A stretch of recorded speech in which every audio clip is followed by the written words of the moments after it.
নমস্কার, আমি অভিজিৎ বলছি। ইউটিউব চ্যানেল এবং ফেসবুক পেজে আপনাদেরকে স্বাগত জানাই। আজ আমাদের মধ্যে পেয়েছি যাত্রা জগতের একজন বলিষ্ঠ অভিনেত্রী রীতা দত্ত মহাশয়াকে। তার কাছ থেকে শুনে নেব তার যাত্রা জীবনের নানান জানা অজানা কাহিনী। প্রথমেই আপনার কাছ থেকে আমরা জানতে চাইব আপনার জন্ম, বেড়ে ওঠা এবং ছোটবেলার কথা। ছোটবেলার কথা খুব বেশি মনে পড়ে না। অনেক ছোটবেলায় আমরা ওপার বাংলা থেকে এপারে এসেছিলাম। অনেক দুঃখ কষ্ট, মানে এটা কি স্বাধীনতার সময়ে পরে? আচ্ছা, স্বাধীনতার পরে। তারপর এখানে এসে মানে কোথায় মানে প্রথমে ছিলাম দমদম স্টেশন সংলগ্ন এলাকা। তারপর ওখান থেকে আমার মামারা রেলে চাকরি করতেন। এক মামা ব্যারাকপুর স্টেশনের কাছে রেল কোয়ার্টারে থাকতেন, আর এক মামা নৈহাটি কিনারার মাঝখানে। তো বড় মামার কাছে ব্যারাকপুরে কিছুদিন ছিলাম। তো 2-1 মাস পরে মামি ঠিক পছন্দ করছিলেন না। অনেকগুলো ভাই বোন আমরা, 3টে বোন, মা, বাবা বাইরে বাইরে কাজের চেষ্টা করতেন, টাকা পয়সা দিতে পারতেন না। তারপর গেলাম ছোট মামার কাছে, সেটা কাকিনাড়া।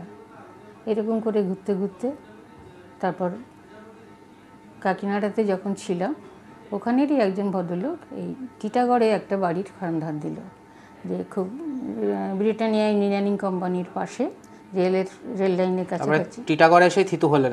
থিতু হলাম আমরা। মানে আপনি পড়াশোনা কি এই মানে ব্যারাকপুর টিটাগড়? ব্যারাকপুর টিটাগড়ে না, ব্যারাকপুর গার্লসে পড়ার আগে প্রাইমারিতে পড়িয়েছি।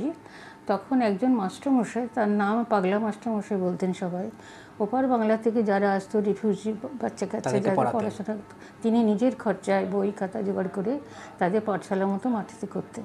তিনি আমাকে ক্লাস 5-এ নিয়ে গিয়ে ভর্তি করেছিলেন ব্যারাকপুর গার্লস হাই স্কুলে।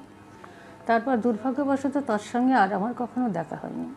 তো 5 থেকে তখন ডবল প্রমোশন ছিল, 5 থেকে 7 থেকে 9। ওই 9-এ উঠেই অনেক কিছু পেয়েছি, অনেক কিছু হারিয়েওছি, লেখাপড়া অত হয়নি। 9-এ আমি রাষ্ট্রপতি পুরস্কারও পেয়েছিলাম। মানে এটা কি রেজাল্ট? সেটা রেজাল্টের জন্য না, একটা রচনা প্রতিযোগিতা বেশি ছিল। তো আমাদের যে ইতিহাস পড়াতেন, ওই অসীমা দাশগুপ্ত মহাশয়া, উনি আমাকে অনেকগুলো কাগজ এনে দিয়ে বললেন, তুই ভালো লিখতে পারবি, তোকে বলছি, তোরা তো মানে দেশভাগের যন্ত্রণাটা বুঝিস। তা আমার জেলায় 2য় পঞ্চবার্ষিকী পরিকল্পনা সম্বন্ধে যাহা যেন লিখো। কিছুই জানতাম না, তবু উনি বলে দিলেন শর্টকাটে। তার উপর ভিত্তি করে কি লিখেছিলাম জানি না, যে রাষ্ট্রপতি পুরস্কার। হ্যাঁ, তা প্রথম স্থান আমি পেলাম স্কুল তরফে, আর কলেজ তরফের মধ্যে জিল কলেজের একটি ছেলে পেয়েছিল। আচ্ছা, তো ওই প্রাইজটা কি আপনাকে স্কুলে পাঠিয়েছিল নাকি? আমি স্কুলে পাঠিয়েছিল। স্কুলের দিদিমণি, আমার তখন স্কুলের ড্রেসও ছিল না বাবা, দিদিমণি আমাকে বললেন, তোর যা আছে তাই সাবান কেচে পড়ে যাবে। আচ্ছা, আমাকে নিয়ে গেলেন, রাষ্ট্রপতি নিজে ওখানে এসেছিলেন। তাহলে রাজ্যপাল। আচ্ছা, মানে রাজ্যপালের হাত থেকে পুরস্কারটা আপনি পেয়েছিলেন। বলছি যে এই যখন স্কুলে পড়ছেন, সেই সময় কি আপনার মানে নাটক বা এই অভিনয় বা নাচ গান এই ধরনের কোনো সংযোগ শুরু? স্কুলে ফাংশন হতো, আবৃত্তিটা করতাম। ওই তোমার কর্ণকুন্তী সংবাদটা আমার খুব প্রিয় ছিল। আচ্ছা, তা ওইটাতে আমি অনেক জায়গায় পুরস্কার পেয়েছি। আচ্ছা, তার মানে অভিনয়ের দিক থেকে আপনার এই মানে অভিনয়ের দিকে আসা এই ব্যাপারটা কখন থেকে শুরু হলো? ওটা আমার বিয়ের পরে, আমার স্বামী। আচ্ছা, মেনলি যাত্রার ব্যাপারটা বিয়ের পরেই আপনার শুরু হয়েছে। তাহলে আমার পড়াশোনা কত দূর মানে করলেন? 9-10 পর্যন্ত করেছেন। তারপর আপনার বিয়ে হয়ে যাওয়ার পর আপনি যাত্রাতে এলেন? হ্যাঁ, আমার স্বামী নিয়ে এলেন আমাকে। আচ্ছা, উনিও মানে উনি তার আগে অভিনয় করছিলেন? ওনার নামটা নিমাই দত্ত। তা বিয়ে হলো বলছিলেন 1962, ওই রকমই হবে। আচ্ছা, তারপরে মানে যাত্রাতে আসার ব্যাপারটা কি করে হলো? মানে স্বামী অভিনয় করছে? না, অভিনয় করছি, উনি আমাকে একটা গ্রাম বাংলার মতো একটা দলে আমাকে নিয়ে গেলেন। সেইখানে অভিনয় যখন করছিলাম, তখন ওই দেবশঙ্করের, ওটা আমাদের ওখানে কামারপুকুর এরিয়া হবে, ওখান দিয়ে যাচ্ছিলেন কলকাতার গাড়ি নিয়ে দেবশঙ্করের বাবা অভয় হালদার। উনি কিছুক্ষণ দাঁড়িয়ে দেখলেন, দেখে উনি চলে গেলেন চিতপুরে। গণেশ অপেরার নানি যাচ্ছিলেন। হ্যাঁ, তো উনি গিয়ে অফিসের যে খাতাটাতে লেখে বটু দত্তগুপ্ত, তার নাম, ওনাকে আমাদের বাড়ির ঠিকানায় পাঠিয়ে দিয়েছিলেন। তারপর আমার স্বামীকে নিয়ে আসা হলো, উনি লিখলেন, দুজনকেই একসঙ্গে গণেশ অপেরা। তার মানে প্রথম কলকাতাতে মানে চিতপুরে যাত্রায় প্রথম গণেশ অপেরা দিয়ে আপনার শুরু হলো। তারপরে ভারত অপেরা যোগাযোগ হলো, ওটা তোর বন্ধুর দল করেছিল, ওই দুটো দলেই আসা যাওয়া করেছি বেশিরভাগ, আর অন্য দলে খুব কম। হ্যাঁ, ন্যাচারালি মানে রীতা দত্ত আর ভারতীয় অপেরা দুটো মানে অঙ্গাঙ্গিভাবে জড়িত। তারপরে নিউ গণেশে ক বছর ছিলেন? ওই আসা যাওয়া 3-4 বছর 5 বছর এরকম হবে, আমি সঠিক বলতে মনে নেই বাবা, নাটকের নাম বললে বলতে পারবো। আপনি ইয়েতে ছিলেন আগুন, পরিচয়, আগুনে মহারাজা প্রতাপাদিত্য, এইগুলোতে ছিলেন? না না, এসে করেছি, তখন তো 4-5টা বই থাকতো, এই পুরোনো বইগুলো থাকতো, সেই হিসেবে করেছি। শিবাজি, শিবাজিটাও আমি ছিলাম না। আজ গণেশে যখন আপনি অভিনয় মানে ঢুকলেন প্রথমে, বেশ কয়েকটা নাটকে আপনি অভিনয় করেছেন ওখানে, ওই সময় তো ছবি রানী ছিল নিউ গণেশে। হ্যাঁ হ্যাঁ, ছবি রানীর অভিনয় কেমন দেখেছেন ওই সময়? খুব ভালো, ভীষণ ভালো, মেয়েদের বলে দূরে সরে যেত। হ্যাঁ, মানে যাত্রায় যত পুরুষ রানী ছিল তার মধ্যে সব থেকে নির্ভরযোগ্য ছবি রানীর অভিনয়। ছবি রানী, বাবলি রানী, দুজনকেই পেয়েছেন? হ্যাঁ, নিতাই রানী, তিনি মা ঠাকুমা রোলগুলো করতেন ঝগড়াটে টাইপের। না কিন্তু ওই সময় তো একটা মানে যুগসন্ধির সময় যে রানীদের বিদায় হচ্ছে, সত্যিকারের রানীরা আসছে, আপনি একজন মহিলা অভিনেত্রী হিসাবে সেই পুরুষ রানীরা আপনার সাথে কেমন সম্পর্ক ছিল? ভীষণ ভালো সম্পর্ক ছিল, আমাকে রীতা ভাই বলে ডাকতেন। আচ্ছা, ছবি রানী নাকি আপনাকে স্বাদও দিয়েছিল? হ্যাঁ, সাধ্য দিয়েছে। তারপরে আরেকজন ছিলেন বনফুল। বনফুল, ও আমাদের বাড়িতে এসেছে পর্যন্ত। ওরা কোনো ঈর্ষা নিয়ে আমার সঙ্গে মিশতো না, ওরা যদি না থাকতো আমি হয়তো বড়। তখন তো আপনি যথেষ্ট জুনিয়র, আপনাকে কিছু শেখাতো তারা? মানে না, শেখাতে হয়নি কাউকে, ঈশ্বরযুক্ত একটা ব্যাপার ছিল। আচ্ছা আচ্ছা। তো তারপর 64 সাল নাগাদ ভারতীয় অপেরা প্রথমে আরামবাগে হলো, তারপর কলকাতায় গেল 64। তো তখন থেকেই আপনি ভারতীতে? ভারতীতে বললাম, আমার স্বামীর বন্ধুর দল ছিল। ঢুকলেন কালীপদ বাবু আর হচ্ছে জানকী মেদদা। তো ভারতীয় অপেরার প্রথম দিকের পালা কিছু মনে পড়ে? যে বিদায় সেলাম, প্রথম পালা বিদায় সেলাম দিয়ে আপনার ভারতীতে শুরু হলো। তো তারপরে তখন উনি ওখানে হিরো ছিল ননী ভট্ট। প্রথম থেকেই তো আরামবাগ থেকেই ননী ভট্ট প্রথম, মানে ভারতীয় অপেরা স্থাপন করার পেছনে ননী ভট্টর একটা অবদান আছে। ননী ভট্টর অবদানে ননী ভট্টকে এনেছিল। হ্যাঁ, কিন্তু জানকী মেদদা কিন্তু ওনার বায়োগ্রাফিতে ননী ভট্টের কথা লিখেছে। হ্যাঁ, লিখবে, উনি ভালো ব্যবহার ভালো ছিল না, মানিয়ে চলতে পারতেন সবার সঙ্গে। ওনার স্ত্রীও তো সঙ্গে ছিল, বীণা ভট্ট। তাহলে পাপের ফসল, মণিকাঞ্চন করলেন। তারপর ভারতীয় অপেরাতে যখন দিলীপ চ্যাটার্জি বা পান্না চক্রবর্তী যখন এলেন, পান্না চক্রবর্তী, চিত্রা মল্লিক, তাদের সঙ্গে তো আপনি অভিনয় করেছেন একসঙ্গেই ছিলাম। আমি তো নায়িকার রোলটা করতাম, ছোট রোলটা যেটা থাকতো আর কি, অল্প বয়সের, সেটাই দিতাম। মানে মেনটা চিত্রা মল্লিক করতেন? হ্যাঁ। তো মেন রোলটা চিত্রা মল্লিক করতেন? চিত্রা মল্লিক হয়তো রানী বা বড় বউ এরকম ধরনের কিছু করেছেন। তো ভারতীয় অপেরার প্রথম থেকেই আপনি ভারতীয় অপেরাতে ছিলেন।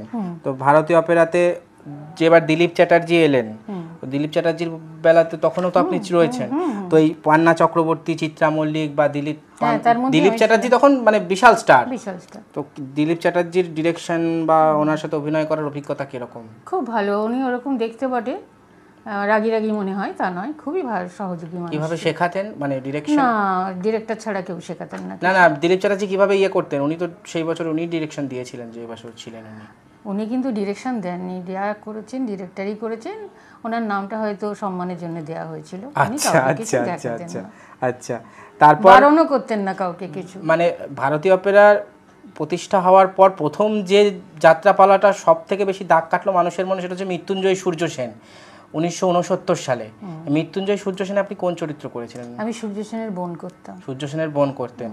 তো সেটাও তো একটা বিশাল বড় স্টার কাস্টের প্রোডাকশন ছিল। সূর্য সেন করতেন সুজিত পাঠক, পালান নস্কর ছিলেন, তারপর জহর রায়ও বোধহয় ছিলেন। হ্যাঁ, জহরও ছিল, আপনি ছিলেন, আর ছবি চ্যাটার্জি ছিল, মায়াপাল ছিল, মায়াপাল ছিল। তো ওই মায়ের রোল করতো মাঝে মাঝে, মানে সবসময় তো ছোট রোলটা থাকতো না, ছোটখাটো রোল ছিল। বোন, প্রীতিলতা ওয়েদেদার, এদেরকেই দেখাতো বেশি নাটকে। জোরে বলুন। আপনি সূর্য সেনের বোনের চরিত্রে অভিনয় করতেন। তো ওই মাস্টারদা সূর্য সেনের যশ কিরকম হতো সেই সময়, কিরকম দেখেছেন? ও বাবা, বলা যাবে না গো, মানুষের মাথা সব তো কালো মাথা, ওটাই তো দর্শক শুনবে, ওটাই তো মানে নালে। ভীষণ জনপ্রিয় নাটক, ভীষণ। ওই সেই সময় সমস্ত জীবিত বিপ্লবীরাও রিহার্সালে এবং শোতে দেখতে এসেছিলেন।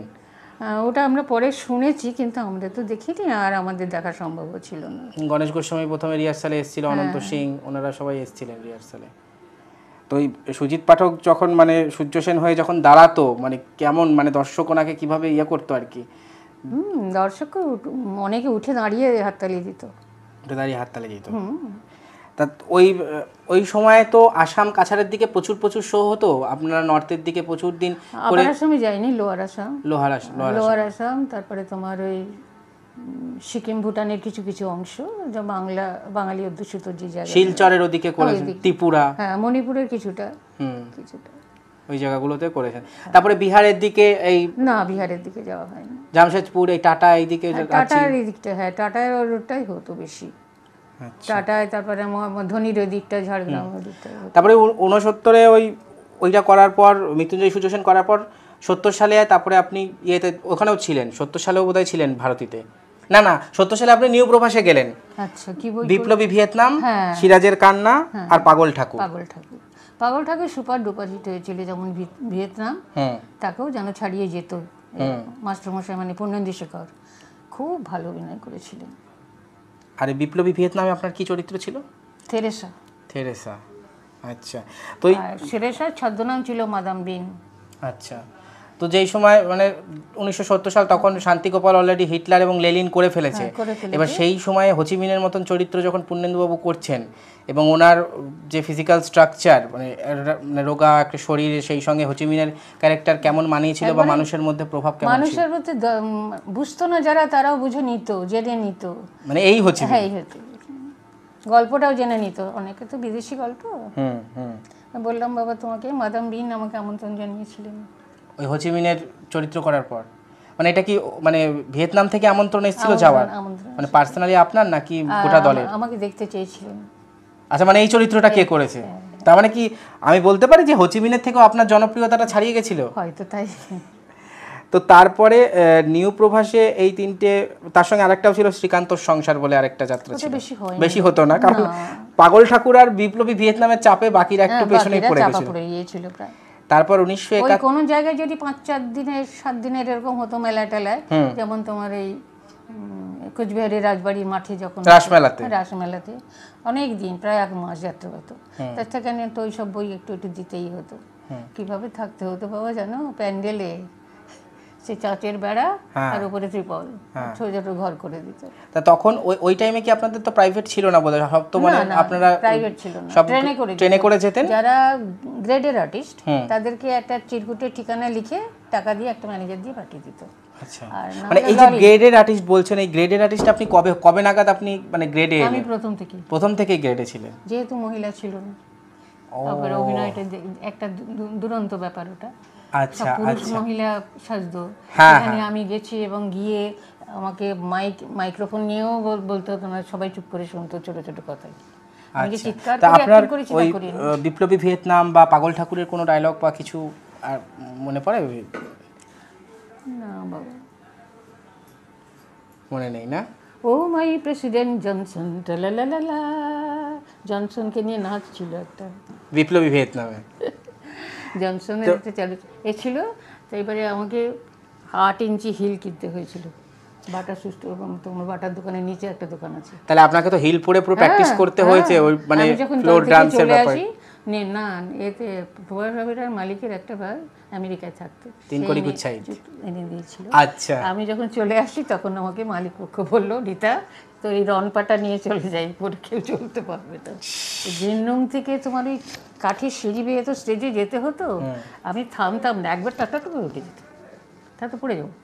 না টটর করে উঠে না গেলে তো সেই চরিত্রটাও জাস্টিফাই হবে না, ভয় পেলে হবে না।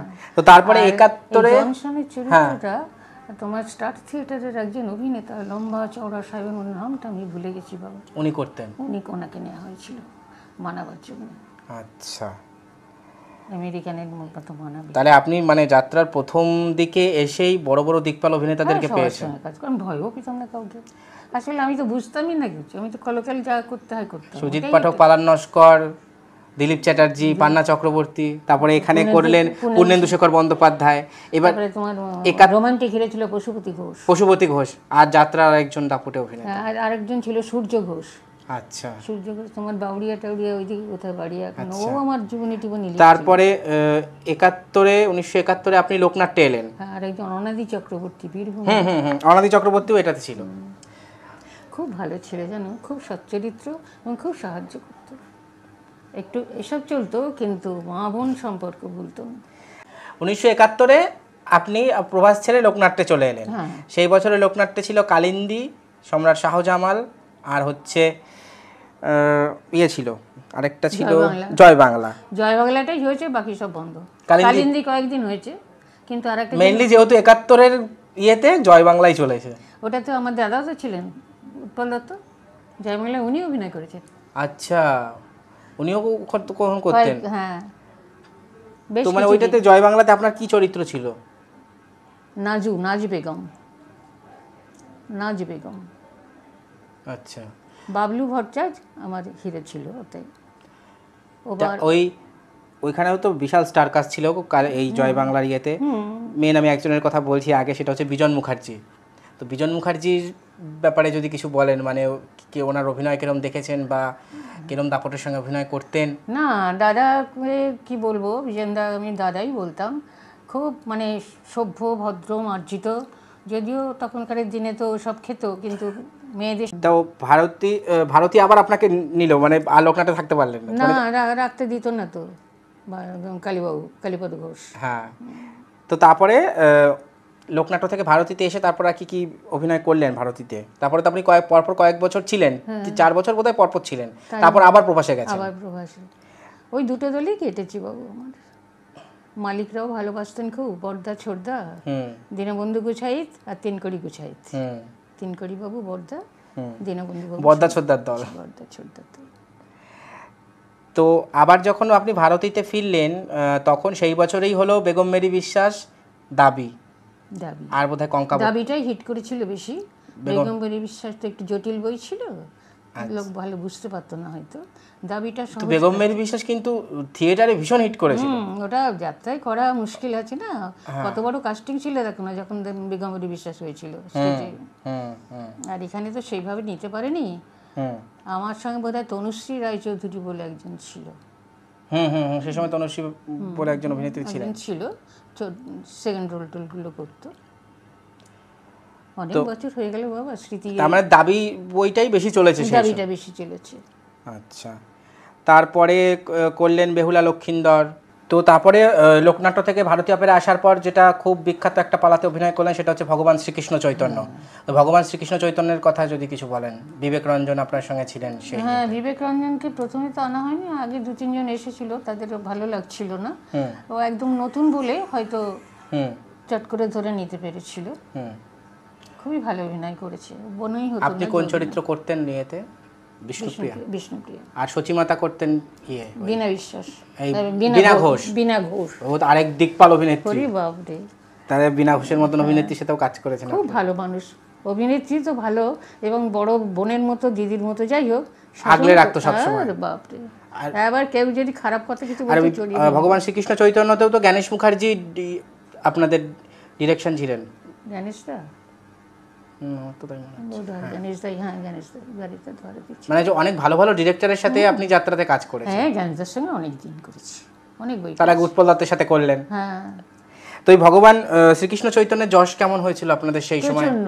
আমি তো বললাম যে তার আগে তো বিনা, তারপর তারানি পাল করেছে, তার আগে বিষ্ণুপ্রিয়াতে হিট। আমি যখন ওই যে বললাম মাস্টারমশাই ব্রজেনবাবুকে বলেছিলাম যে মাস্টারমশাই আপনি আমার জন্য লিখছেন যে আমি তো তোরে গান গাইতে হবো না, তুই কথাতেই কাঁদাবি।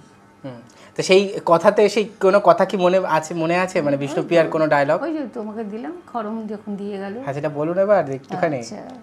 উনি যখন পাদুকা রেখে চলে গেলেন, মানে একদম শেষের দিকে, একেবারে লাস্টের দিকে ওপেন হয়েছিল, চলে যাচ্ছে। হ্যাঁ, এসেছো করুণাময়, ব্যথায় বিদরে হিয়া, লোক মুখে শুনি গুণমণি, তুমি নাকি আমারে করেছো ত্যাগ, মিছে কথা প্রিয়া, জন্ম জন্মান্তর ধরি তবু শনে অচ্ছেদ্য বন্ধনে আবদ্ধ নিমায়, কোন শক্তি সে বন্ধন পারিবে না করিতে ছেদন। ত্রেতা যুগে আমি রাম, তুমি ছিলে জনক দুহিতা, দাপরে শ্রীমতী রূপে তুমি ছিলে কৃষ্ণের দয়িতা, তটিনীর 2 তীরে বসি 2 জনে কাঁদিয়াছি 2 জনের লাগি, বিরহের অশ্রু জলে বয়েছে সাগর, সরস হয়েছে তাই অবনী মণ্ডল। তবে তাই হোক প্রেমের ঠাকুর, বিরহের 2 তীর হতে 2 জনে কাঁদিলে যদি বসুন্ধরা হয় সুশীতল, আজীবন অশ্রু জলে ভাসিব 2 জনে। তুমি যাও দেশে দেশে হরিরাম সুধা, তুমি করো বিতরণ, গৃহে বসি আমি শুধু করিব কামনা, পূর্ণ হোক মহাযজ্ঞ তব। তথাস্তু বলে খড়মটা রেখে উনি চলে গেলেন।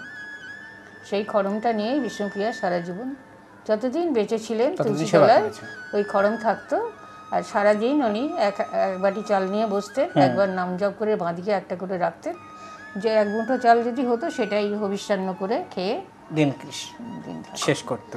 আর কথিত আছে বিষ্ণুপ্রিয়া যখন মারা যান কেউ তাকে দেখতে পায়নি। একটা বিশাল কুজ্ঝটিকা হয়েছিল। কুজ্ঝটিকা বোঝো তো? কুয়াশা। কুয়াশায় সমস্ত নবদ্বীপ ছেয়ে গিয়েছিল। যখন পরিষ্কার হলো আকাশ, বিষ্ণুপ্রিয়া নেই, ওড়নাটা পড়ে আছে মাথার মধ্যে সাদা। তারপরে আরেকটা যেটা খুব ওই সময়ে ভারতীতে হিট করলো সেটা হচ্ছে অজগর এবং কাজীর বিচার। কাজীর বিচার, ওইটা তো আপনি ছিলেন। হ্যাঁ তো আমি ছিলাম, তো ডায়লগ তো বাবা মনে নেই। না, কাজীর বিচারে কোন চরিত্র করতেন মনে পড়ে? কাজীর বিচারে একটা বাঙালি বউ করতাম। কাজীর কাছে বিচার চাইতে গিয়েছিলাম। আর সতী বেহুলাতে আপনি মনসার চরিত্র করতেন। করতাম।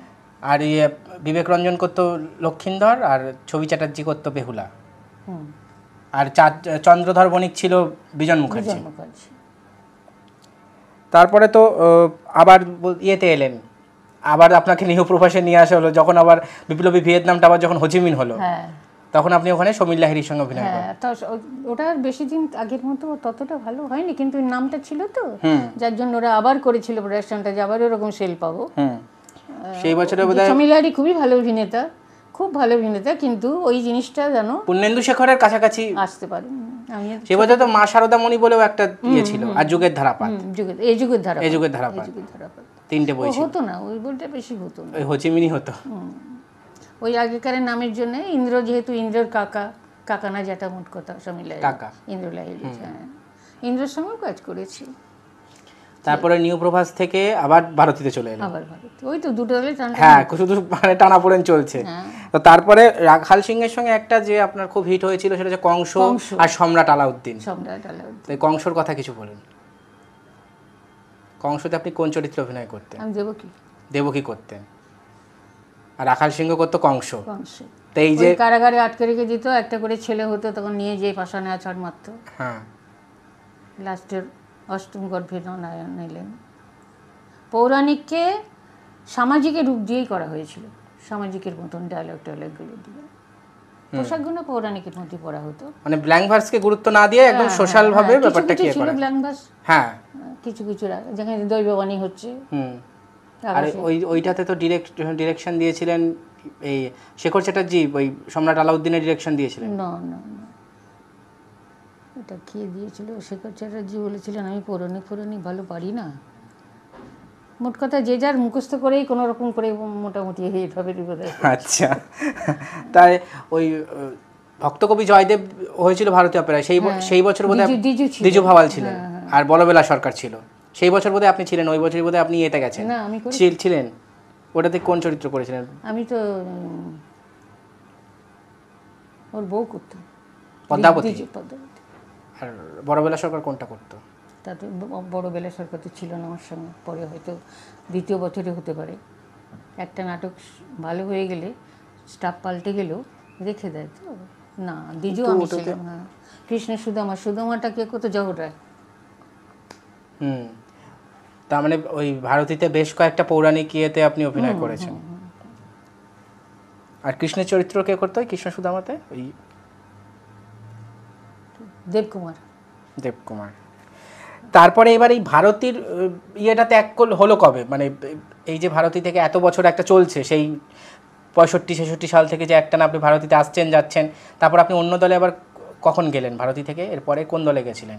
ভারতী থেকে ওদের মালিকানা চেঞ্জ হলো বোধ হয়, মানে ভেতরে আভ্যন্তরীণ গোলযোগ সৃষ্টি হলো। তারপরে যেখানটায় অফিসটা ছিল ওটা তো একটা খারাপ পাড়ার ভেতরে, ওইখান থেকে সরিয়ে নিয়ে গেল সে শোভাবাজারের দিকে, ওইটা শ্যুট করলো না। তো ভারতীয় অপেরা ছাড়ার পরে আর কোন কোন দলে কাজ করলেন ওই সময়? লোকনাথ তো প্রথমে করলেন, তারপরে না নিজে দল করেছিল, নিজে দল করেছিল। সেটা কবে? ওই অনেক বছর চলেছিল দলটা। না, কি নাম ছিল সেই দলের? উত্তম অপেরা। উত্তম কুমারের নাম ওনার কিছু ডায়লগ নিয়ে ওর বাড়ি থেকে গিয়ে ময়রা স্ট্রিটে গিয়ে সব ব্যবস্থা হলো। বই যেদিন প্রথম ওপেন হবে উনি যে আসবেন, মারা গেলেন উত্তম কুমার। সে তো চালাতে পারলো না, দল চালাবার অভিজ্ঞতা আলাদা, অভিনয় করার অভিজ্ঞতা আলাদা। তার মানে আপনার কি মনে হয় যে যাত্রার অভিনেতা অভিনেত্রীরা যারাই দল করেছে, আমি তো শুনিনি যে সেই অর্থে কেউ সাকসেসফুল হয়েছে, আবেগপ্রবণ মন নিয়ে তো ব্যবসা, মোহন চ্যাটার্জি ছাড়া। মোহনবাবু, কারণ জ্যোৎস্না দত্ত দল করে শেষ পর্যন্ত শেষ হলো। বটু দত্তগুপ্ত ছিলেন, হ্যাঁ, আরো একজন হিসেবে ছিলেন নিতাই নাকি। এই যে দল করে তারপর একটা তো মানে চারিদিকে একটা গন্ডগোল হয়ে গেল, আপনাদেরও জীবনে একটা মানে লোকসানের একটা ইয়ে হলো। ব্যবসায়ী ছিলেন তো, মাছ ব্যবসায়ী তো, বসিরহাটের দিকে ওদের মাছের ব্যবসা আছে, বেরিয়ে আছে। এই নিজেদের দল থেকে জল যখন বন্ধ হয়ে গেল তখন সেখান থেকে কি আপনি মোহন অপেরাতে গেলেন তারপরে? আমি ওই দলের পরে ওখানে সুযোগ পেয়েছিলাম, উনি আমাকে দিয়েছিলেন মোহনে। মোহনবাবু সে মোহনে সে বছর মঙ্গলচণ্ডী আর পদ্মাপাড়ের পদ্মিনী, ওটা একটা বই হয়েছে, এত হিট, কারণ মঙ্গলচণ্ডী যা হিট করেছিল আর অন্যটার আর কোনো জায়গা ছিল না। কখনো কখনো হয়তো হয়েছে। এই মঙ্গলচণ্ডীতে কোন চরিত্র করতেন আপনি? খুললো না আর সীমন্তর মা। তাহলে ওই সিঁদুর পরগ মানে আপনার ছদ্মবেশী মা করতো মিতা চ্যাটার্জি। করতো ছোট রোল, কিন্তু যশস্বী রোল, মানে দুধের স্বরের মতো রোল লেখা হতো। ওর পরে গলা অসুবিধা ছিল তো, কিন্তু যে গান করেছিল সেই গান তো আজও দর্শকরা সেই গানের কথা। স্বামীর দেওয়া মঙ্গলদ্বীপ মাথায় ধরো গো সিঁদুর পরগ। কেমন দেখেছেন মোহন অপেরার সঙ্গে কাজ করার অভিজ্ঞতা? মোহন চ্যাটার্জি কিভাবে ডিরেকশন দিতেন? খুবই ভালো ব্যবহার করেছেন, আমার দুঃসময়ে আমার পাশে এসে দাঁড়িয়েছেন, এবং আমার স্বামীর যে পাওনাদাররা ছিল তাদেরকে উনি এক কথায় হটিয়ে দিয়েছেন। আর ওইরকম টাইমে আমার যা শারীরিক অবস্থা, আমাকে কেউ নিত না, একমাত্র মোহনবাবু ভগবানের মতো দাঁড়িয়েছিলেন। লোকে অনেক কথা বলে, আমি তো তার ভালো ব্যবহারটাই পেয়েছি। আর ওই যে প্রথম যে বউটা মানে লহনা, সেই দজ্জাল বউয়ের চরিত্রটা কে করতো? বেলা, ওর নাম বেলা দেবী বোধহয়, বেলা দেটি হবে কিছু। মোহন আমাদের ভারতীয় অপেরায় ছোটখাটো রোল করতো বা আমার কাজকর্ম করে দিত আর কি। আচ্ছা, সে ওইখানে গিয়ে লহনার রোলটা করেছিল। আচ্ছা, আর উনি মোহন চ্যাটার্জি বোধহয় শিব ঠাকুর মানে মহাদেবের চরিত্র করেছিলেন। তাহলে এই মোহন অপেরার পরে আর কোন কোন দলে অভিনয় করলেন? মোহন অপেরার পরেই তো আবার আমাকে ওর বাপি নিয়ে চলে এলো। মোহন অপেরার পরে আর কোথায় এসেছি? তপবনে করেছেন? তপবন নাট্য কোম্পানি 1 বছর করেছিল। তপবন, আনন্দলোক বলছিলেন, ওইগুলো তো সব 1 বছর করে করেছে। মানে আর বেশি রাখতে দিত না তো ও যেটা। আচ্ছা, মানে আপনি এত সিনিয়র একজন অভিনেত্রী, মানে ওই পুরুষ রানীদের জামানায় আপনি অভিনেত্রী হিসেবে আত্মপ্রকাশ করেছেন, তো নাট্য কোম্পানি থেকে ডাক পেয়েছিলেন? হ্যাঁ, ডাক পেয়েছিলাম আমি, কিন্তু নাট্য কোম্পানির যা ব্যাপার স্যাপার, ও গিয়ে কথাটা বললো। এটা কোন বছর মনে পড়ে? মানে নাট্য তো মেয়ে নিয়ে কাজ করতো না, তারপরে তো মেয়ে নিয়ে কাজ শুরু হলো 72 থেকে। তারপর যখন ডেকেছিল ওর বাপি সে কথা বললো, টার্মস কন্ডিশনে মেলেনি, মানে টাকায় আপনাদের সাথে তার নাট্য থেকে আপনার ডাক এসেছিল? হ্যাঁ, আমি গিয়েছিলাম, এখন বউর সঙ্গে কথা বলেছিলাম। আচ্ছা আচ্ছা, তাহলে আপনি তো প্রথম থেকে একদম স্টার, একদম টপ ছিলেন। একদম হয়ে এসেছি, ভগবান করে দিয়েছে বাবা। হ্যাঁ, আর এমনি শেষের দিকে আর মানে কোনো মানে চলচ্চিত্রের শিল্পীদের সাথে আপনি অভিনয় করেছেন সেরকম? ওই তো তাপস পালের সাথে কাজ করেছেন, চিরঞ্জিত আর জর্জ বেকার, যদিও খুব একটা নাম করো না, আর কার করব। মানে আপনার ক্যারিয়ারের শেষের দিকের কোনো উল্লেখযোগ্য পালা মনে পড়ে যেটা খুব হিট করেছিল সেই সময়? এই যে তাপস পাল বা চিরঞ্জিতের সঙ্গে যেটা বলছেন, বা তাছাড়া আর কোনো মনে করতে পারছি? তাহলে মায়ের আঁচল বলে একটা করেছে চিরঞ্জিতের সাথে, তারপরে রাঙা বৌদি চরিত্র যেটা করেছিলেন তাপস পালের সঙ্গে, রাঙা বৌদি। হ্যাঁ, ভালো ভালো ভালো। আর জ্যোৎস্না দত্ত তো একবার আপনাকে নিতে চেয়েছিলেন দলে, ওনার দলে জ্যোৎস্না দত্তের সঙ্গে গিয়ে কদিন আমি করেও দিয়েছিলাম ডুয়ার্সে, শরীর খারাপ ছিল, রোল গানটাও গেয়ে দিত।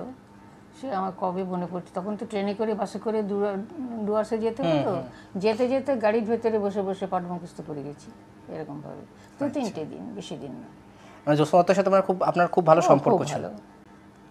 আর সেই সময়ে ধরুন আমি পাঠ পড়ি মুখস্থ করে দিয়ে আসতে হতো, লেখাপড়া জানতাম না। হ্যাঁ, তো সেই সময় যারা অভিনেত্রী ছিলেন বা পরে ধরুন বীণা দাশগুপ্তা বলুন, বর্ণালী ব্যানার্জি, ছন্দা চ্যাটার্জি, জয়শ্রী মুখার্জি, এনাদের সাথে আপনার বেনু বলে ডাকতাম, সবাই বেনু বলে ডাকতাম, শান্তিগোপালের তখন বর্ণালীর খুব ভালো ব্যবহারই ছিল, আমি তো ডাকতাম আমাকে বেনু বলে। মানে এই সমস্ত অভিনেত্রীদের সাথে কেমন সম্পর্ক ছিল ভালো প্রত্যেকের? ছিল তখন। বীণা দাশগুপ্তের সঙ্গে? হ্যাঁ, বিনার সঙ্গে দিদি দিদি করতে কাপড় পরিয়ে দিতাম। আচ্ছা, তো লাস্ট মানে কতদিন অবধি যাত্রা করলেন, পেশাদার যাত্রা কবে ছাড়লেন আপনি? মানে কবে ছাড়লাম বলতো? 2010 অবধি তো করেছেন। হ্যাঁ, ওই টিঙ্কু হওয়ার পরে বোধহয় আর করিনি, না করেছি আমার মনে পড়ছে না, বল না, ভুলে। 2010ই লাস্ট করেছেন আপনি। আচ্ছা। তো মানে তখন কি মানে কোনো ফ্যামিলির কোনো প্রবলেমের জন্য ছাড়লেন, নাকি মানে আপনার হ্যাঁ, অসুবিধা ফ্যামিলির হচ্ছিল? প্রবলেম হয়েছিল। মানে আপনি চালাতে পারতেন আরো কিছুদিন, হ্যাঁ, মানে শারীরিক সক্ষমতা ছিল আপনার হ্যাঁ, পুরোপুরি? শারীরিক সক্ষমতা ছিল, ও তো একা ছাড়বে না আমাকে, হুম ওর অসুবিধা, বাড়ি থেকে বারণ করলো। হুম।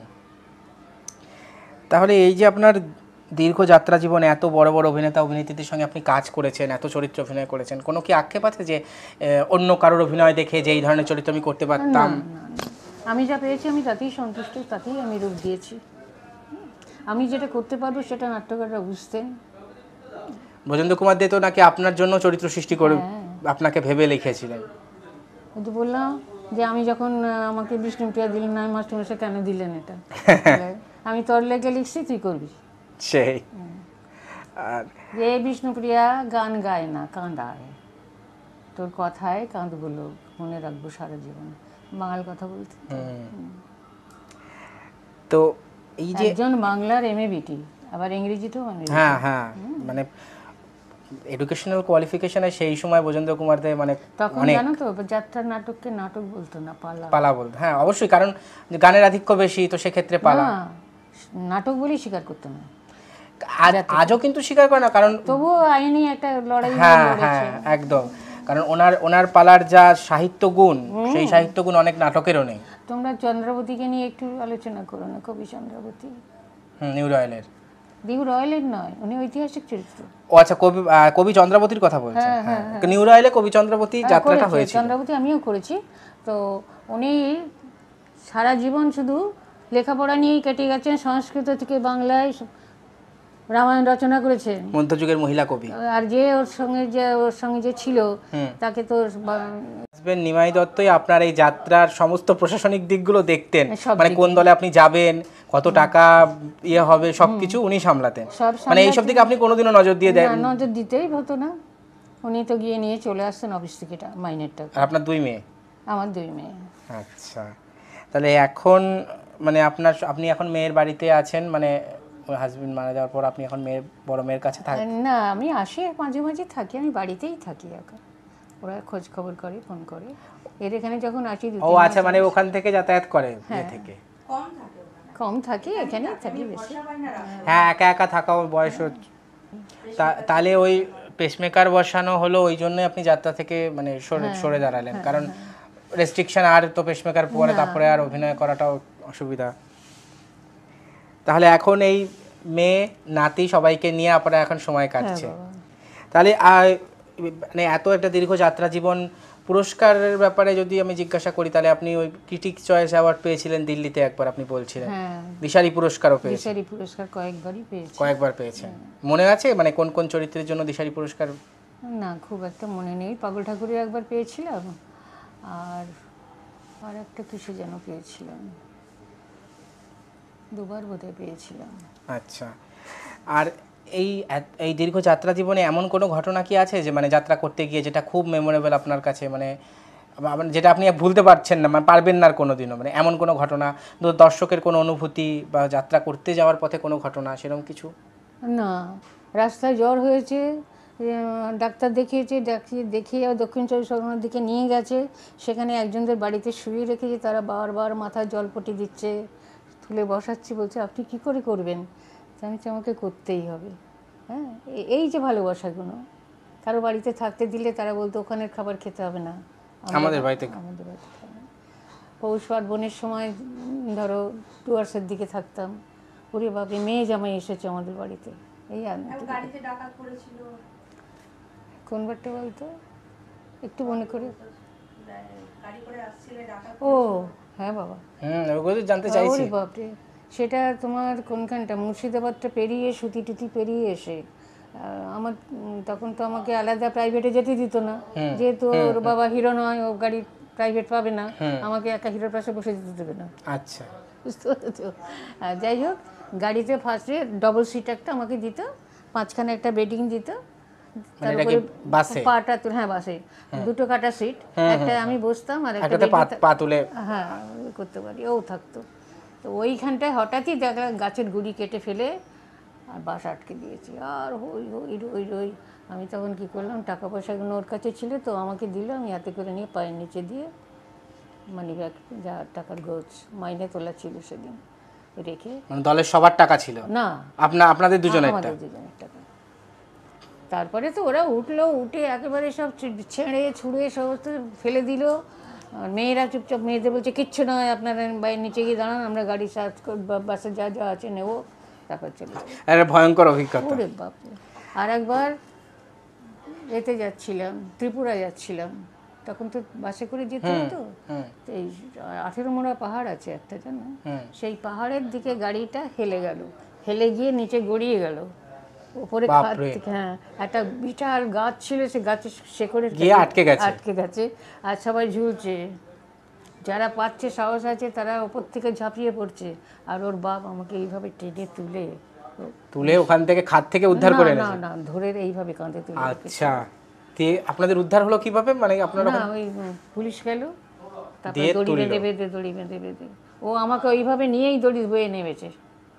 খুব শক্তি ছিল, শক্তিশালী মানুষ ছিল। তাহলে কত অভিজ্ঞতা। হ্যাঁ, তাহলে আপনার যাত্রা জীবন তাও কত, প্রায় 50 বছরের কাছাকাছি তো হবেই। কাছাকাছি তো যাবেই। 65 থেকেও, যদি 65-র আগে থেকেই, 14 থেকেই ধরো না, 14-15 থেকেই ধরো। 63-64 সাল থেকে আপনার শুরু, একবারে 2010, 50 বছর প্রায়। কাছাকাছি প্রায় 50 বছর। আর যদি না বুকে মেশিনটা বসতাম, তাহলে আপনি আরো করতেন। করতাম বাবা, যেহেতু আর করতে পারবো না। আর কোনো যাত্রার ডায়লগ কি মনে পড়ে, কোনো পালার? মুখস্থ তখনই করতাম, তখনই ভুলে যেতাম, হয়তো মনে থাকে না। তার থেকে বলো সঞ্চয়িতাটা নিয়ে বসি দুজনে। আচ্ছা, তো যাই হোক, অনেক কথা আপনার কাছ থেকে শুনলাম। তো আপনি বলছিলেন কবিতাই আপনার সব থেকে বড় একটা অবলম্বন। তো আপনি তাহলে আজকে 25শে বৈশাখ আপনি রবীন্দ্রনাথেরই একটা কোনো কবিতা যদি আমাদেরকে শোনান। আজ আমার প্রণতি গ্রহণ করো পৃথিবী, শেষ নমস্কারে অবনত দিন অবসানের বেদিতলে, মহাবীর্যবতী তুমি বীরভোগ্যা, বিপরীত তুমি ললিতে কঠোরে। আজ আমি কোনো মোহ নিয়ে আসিনি তোমার সম্মুখে, তোমার অযুত নিযুত বৎসর সূর্য প্রদক্ষিণের পথে যে বিপুল নিমেষগুলো নিমিলিত হতে থাকে, তার এই কোনো একটি আসনের সত্য মূল্য যদি দিয়ে থাকি, জীবনের কোনো একটি ফলবান খণ্ডকে যদি জয় করে থাকি পরম দুঃখে, তবে তুমি দিও তোমার মাটির ফোঁটার একটি তিলক আমার কপালে। সে চিহ্ন যবে মিলিয়ে যে রাত্রে সকল চিহ্ন পরম অচিনের মধ্যে যায় মিশে। হে উদাসীন পৃথিবী, আমাকে সম্পূর্ণ ভুলবার আগে তোমার নির্মম পদপ্রান্তে আজ রেখে যাব আমার ক্ষত চিহ্ন লাঞ্ছিত জীবনের শেষ প্রণতি। অসাধারণ, সত্যি। মানে কবিতার মধ্যে দিয়ে আপনার কি বলবো, আপনি নিজের মেসেজটাই উঠে এলো রবীন্দ্রনাথের ভাষায়। তো আজকে আমরা কথা বললাম যাত্রা জগতের একজন বলিষ্ঠ অভিনেত্রী, প্রায় 50 বছর যার পেশাদারের যাত্রা জীবন, সেই ভারতীয় অপেরা খ্যাত রীতা দত্ত মহাশয়ের সঙ্গে। তার সঙ্গে আলাপচারিতায় নানা কথা উঠে এলো যাত্রা জগতের, তার কাছ থেকে আমরা সমস্ত কিছু শুনলাম। ম্যাডামকে অসংখ্য ধন্যবাদ জানাই আমাকে সময় দেওয়ার জন্য, আর আপনার জীবনের এত কথা আমার সঙ্গে শেয়ার করবার জন্য। তো আপনি সুস্থ এবং নিরোগ থাকুন এই কামনা করি। তোমরাও ভালো থাকো। হ্যাঁ, আর আজকের মতন আমরা এখানেই শেষ করছি। ভালো থাকবেন সবাই, নমস্কার। আর আমাকে সব কিছু মনে করিয়ে দিয়েছে আমার বড় মেয়ে। সে তো দিদি তো আছে। তো আজকের মতন আমরা এখানেই শেষ করছি। ভালো থাকবেন সবাই, নমস্কার। আবার আসবে।